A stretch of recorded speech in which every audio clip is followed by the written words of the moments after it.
Phoenix is a beautiful person, not only to look at, as you can see, but also to know. Phoenix is a very compassionate young lady. She has a very keen sense of fairness. She has a great sense of humor. Phoenix she's everything to us. She is my only child, and I love her dearly, and I miss her, and I want to see her. I need to see Phoenix. We need to see Phoenix. We need to know. We need to know what has happened to Phoenix. Goldia and Lawrence Coldon, the parents of missing Phoenix Coldon. You called police and you told them my daughter is gone, and this is the car she was last seen in. What's your reaction to the fact that cops impounded that car very quickly but didn't make the connection that the car they were looking for was in their impound lot for I don't know how long, days? On a quiet December Sunday in 2011, 23-year-old Phoenix Coldon drove away from her family's home in Spanish Lake, Missouri, and vanished without a trace. Hours later, her abandoned vehicle was discovered in one of the most dangerous neighborhoods in East St. Louis, but Phoenix herself was nowhere to be found. What followed was a baffling investigation marked by police indifference, a family's desperate search, and disturbing revelations about a secret life that no one suspected. Phoenix Lucille Coldon came into this world on May 23, 1988, in California, born to her mother Goldia under the surname Reeves. When Goldia married Lawrence Coldon, he formally adopted Phoenix, giving her a new name and welcoming her into their family. The Coldons relocated to Missouri for Lawrence's career, settling into a life that revolved around faith, discipline, and high expectations. From her earliest years, Phoenix displayed remarkable talent across multiple domains. She mastered the violin and piano with dedication that impressed even professional musicians. Her fencing abilities earned her regional junior championship status. At church, where the family worshipped regularly, she played in the handbell choir, her commitment to music and faith evident to everyone who knew her. Friends described Phoenix as bright, curious, and driven, a young woman who seemed destined for success. But beneath this polished exterior, Phoenix lived within boundaries that felt increasingly restrictive as she matured. Her parents, deeply religious and protective, homeschooled her from 6th grade onward. While their intentions came from love, Phoenix expressed to friends a growing desire to experience the world beyond her sheltered upbringing. She wanted to discover who she might become outside the carefully controlled environment her parents had created for her. When Phoenix enrolled at the University of Missouri-St. Louis in 2007, it marked a turning point in her relationship with her parents. She moved into an apartment, and her parents signed the lease under the assumption she would be sharing the space with a female friend. What Goldia and Lawrence didn't know was that Phoenix had a boyfriend named Michael B., and she was actually living with him.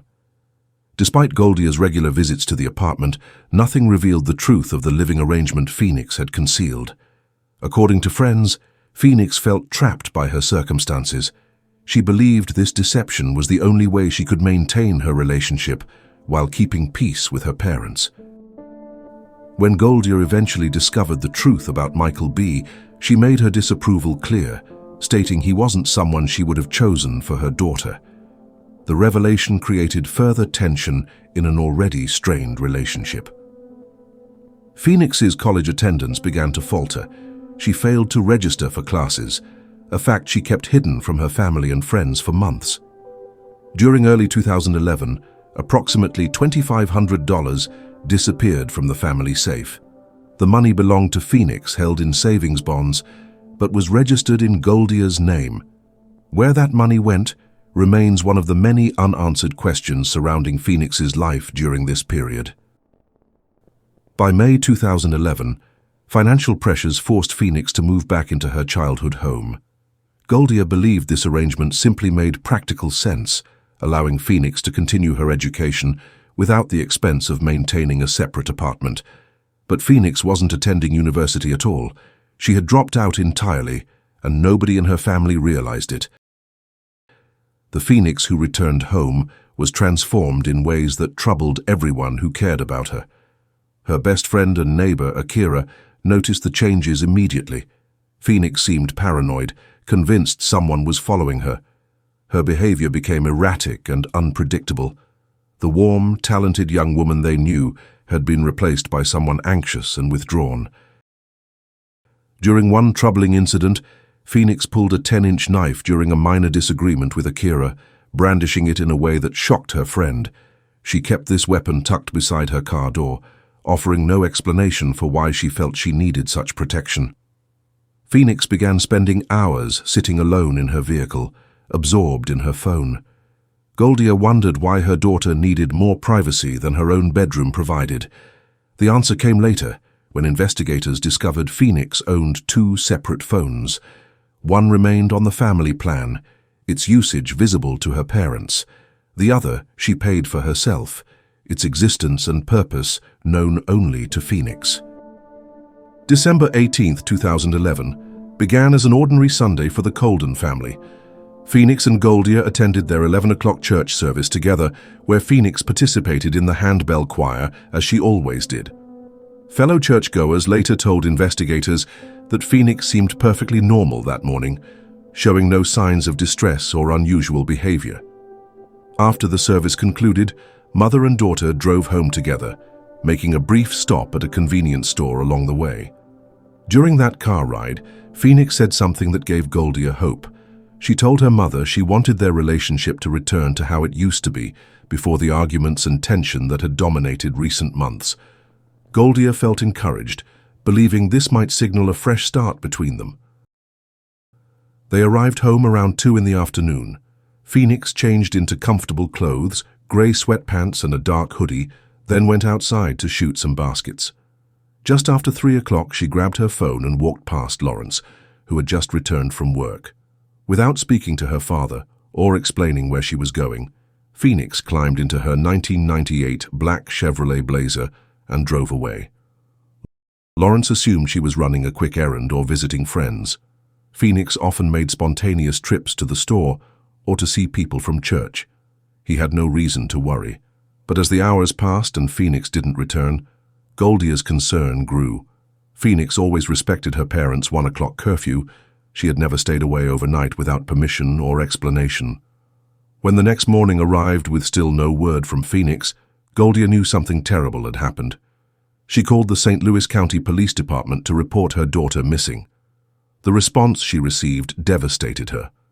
The officer who took her call showed little concern, pointing out that Phoenix was 23 years old and had every right to go wherever she pleased without informing her parents. But Goldia insisted this behavior was completely out of character for her daughter. Phoenix's age didn't change the fact that something was wrong. The officer ran Phoenix's license plate through the system and told Goldia nothing had turned up. Frustrated and frightened, Goldia and Lawrence decided to search for their daughter themselves. They called hospitals throughout the area, hoping desperately that Phoenix had been in an accident and was receiving treatment somewhere. They created missing person flyers and distributed them throughout the community. They contacted television networks pleading for coverage that might help locate their daughter, but the media showed no interest in Phoenix's disappearance. 2 weeks after Phoenix vanished, her parents finally located her vehicle sitting in a tow yard, where it had been since the day she disappeared. Goldia and Lawrence Coldon, the parents of missing Phoenix Coldon. You called police and you told them my daughter is gone, and this is the car she was last seen in. What's your reaction to the fact that cops impounded that car very quickly, but didn't make the connection that the car they were looking for was in their impound lot for, I don't know how long, days? We reported our daughter missing the following day, which would be the 19th. We didn't find that car for 2 weeks. It was in the impound lot. And only through the diligence of a close friend did we find that car. The location of the vehicle troubled Goldia deeply. The car was discovered on St. Clair Avenue in East St. Louis, a neighborhood notorious for drug activity and violent crime. Goldia couldn't imagine any legitimate reason Phoenix would have been in that area, When Goldia and Lawrence finally retrieved the vehicle from impound, they found Phoenix's belongings still inside. Her glasses, her purse, her identification, even her shoes. In 2018, the Oxygen Network produced a two-part documentary examining Phoenix's case. Investigative reporter Shaundrea Thomas and retired police chief Joe Delia led the investigation, uncovering information that had been overlooked or ignored for years. They interviewed Officer Perry, who had originally discovered the abandoned vehicle. His account contradicted the initial reports circulating about the car's condition. The doors were closed, he explained. The engine wasn't running. The keys weren't in the ignition. The car simply appeared to have been parked and left behind, as though someone had run out of fuel. When Officer Perry ran the license plate through the system, it didn't flag as stolen or suspicious. The car had been found in Illinois, under a different police jurisdiction than Spanish Lake, Missouri, where Phoenix lived. At the time the vehicle was discovered, Phoenix hadn't yet been officially reported missing. These bureaucratic disconnections meant the car sat in impound for 2 weeks before anyone connected it to a missing person case. When investigators examined Phoenix's room after her disappearance, they discovered a cryptic handwritten note dated December 18th. The message, which appeared rushed and frantic, read something like, "We think you need to make up your mind before 2012, or else I will show you what I can do about your parents." Goldia didn't believe the note was correspondence between Phoenix and another person. She thought her daughter might have been transcribing something she'd heard, perhaps during a phone conversation that frightened or threatened her. Phone records revealed critical information about Phoenix's final hours. The day before she disappeared, she made 10 calls to Michael B. using her family plan phone. The last call lasted nearly 2 hours. On December 18th itself, the final call Phoenix made from that phone was to Michael B. at 1:46 p.m., lasting just 1 minute. After that brief conversation, Phoenix's phone on the family plan went silent forever. Despite early speculation about Michael B.'s potential involvement, investigators who interviewed him extensively concluded he had cooperated fully and wasn't connected to Phoenix's disappearance.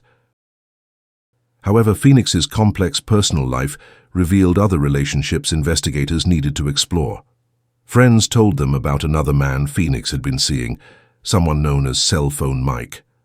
One of his former girlfriends reported that he had been violent during their relationship, leading her to obtain a restraining order against him. She claimed that he had shown unusual interest in Phoenix's case, frequently searching for information about it online. When she asked him about Phoenix, his response chilled her.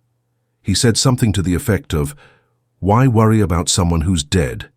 Whether this was speculation, dark humor, or something more sinister remains unclear. 1 month before Phoenix disappeared, she recorded a video of herself sitting alone in her car. In the footage, Phoenix recited the Serenity Prayer, asking God to help her accept the things she cannot change. Her voice broke with emotion as she reflected on her life. She expressed deep unhappiness, saying she couldn't remember a time when she felt genuinely content. The pain in her words suggested someone struggling with circumstances that felt overwhelming and inescapable.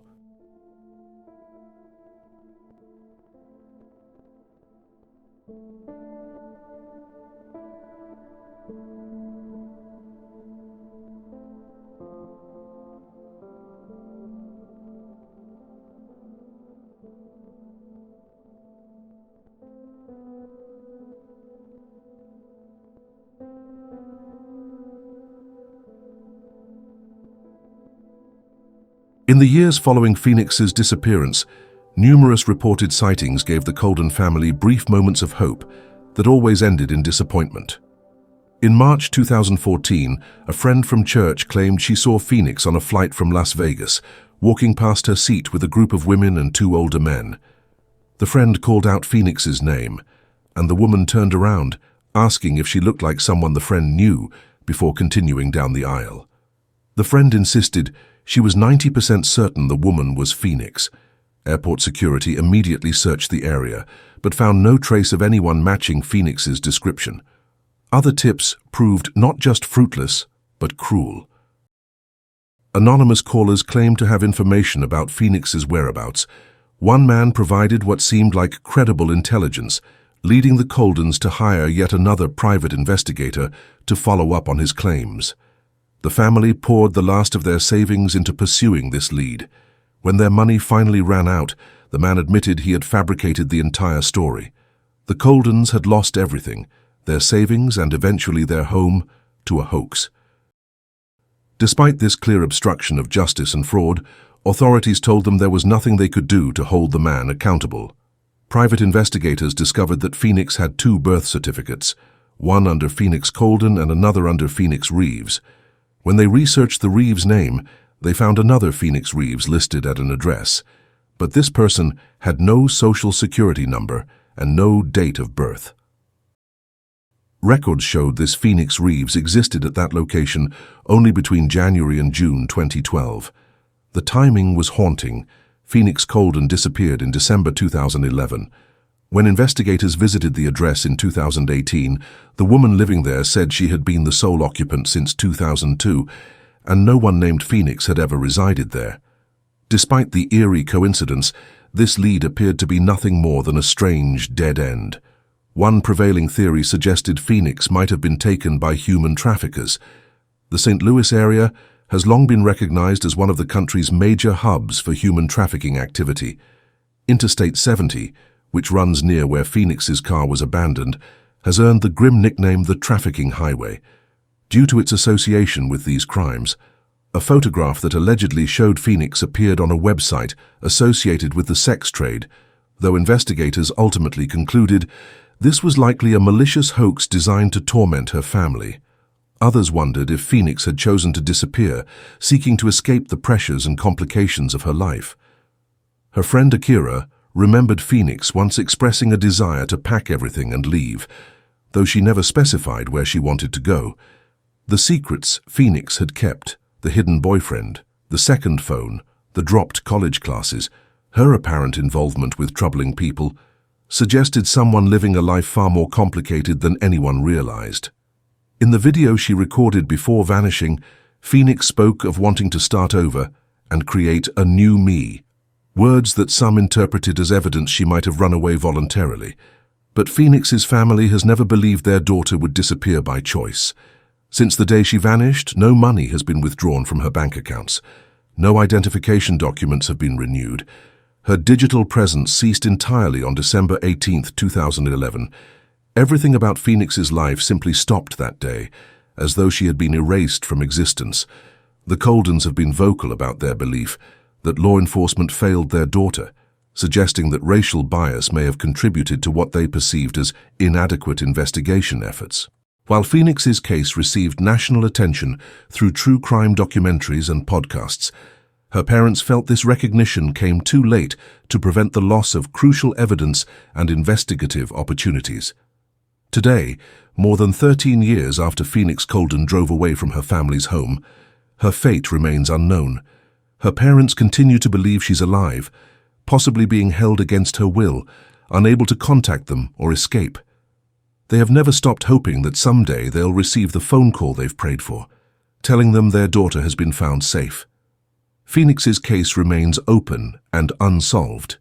Anyone with information about her disappearance or whereabouts is urged to contact the St. Louis County Police Department. Somewhere perhaps someone knows what happened to Phoenix Coldon on that December afternoon. Until that person comes forward, her family lives in an agonizing state of not knowing, suspended between hope and grief, still waiting for their daughter to come home.